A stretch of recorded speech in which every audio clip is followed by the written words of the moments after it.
জুমার দিনকে বিষ্ণু ইসা ইসলাম বলেছেন হাদা ইয়াউমুল ঈদ, হাদা ইয়াউমুন জাআলাহুল্লাহু লাকুম ঈদান। তাবারানির হাদিস। বিষ্ণু বলেছেন এটা এমন দিন যে দিনটাকে আল্লাহ তাআলা তোমাদের জন্য ঈদের দিন হিসেবে ঘোষণা দিয়েছেন। পড়েন আলহামদুলিল্লাহ।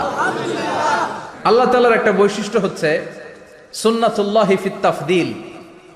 এক এক জিনিসের উপর আল্লাহ এক এক জিনিসকে বৈশিষ্ট্যমণ্ডিত করেন, মর্যাদা দান করেন। ফাদ্দালা জামানান আলা জামান কামা ফাদ্দালা মাকানান আলা মাকান, ইনসানান আলা ইনসান। আল্লাহ ব্যক্তির উপর ব্যক্তিকে প্রাধান্য দেন, আল্লাহ সময়ের উপর সময়কে প্রাধান্য দেন, আল্লাহ স্থানের উপর স্থানকে প্রাধান্য দেন। এটা আল্লাহর সুন্নাত।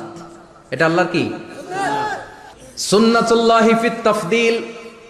ফাদ্দালা জামানান আলা জামান কামা ফাদ্দালা মাকানান আলা মাকান, ইনসানান আলা ইনসান। পৃথিবীর সব মানুষগুলো এক রকম নয়, এক মর্যাদার নয়, আবার লক্ষাধিক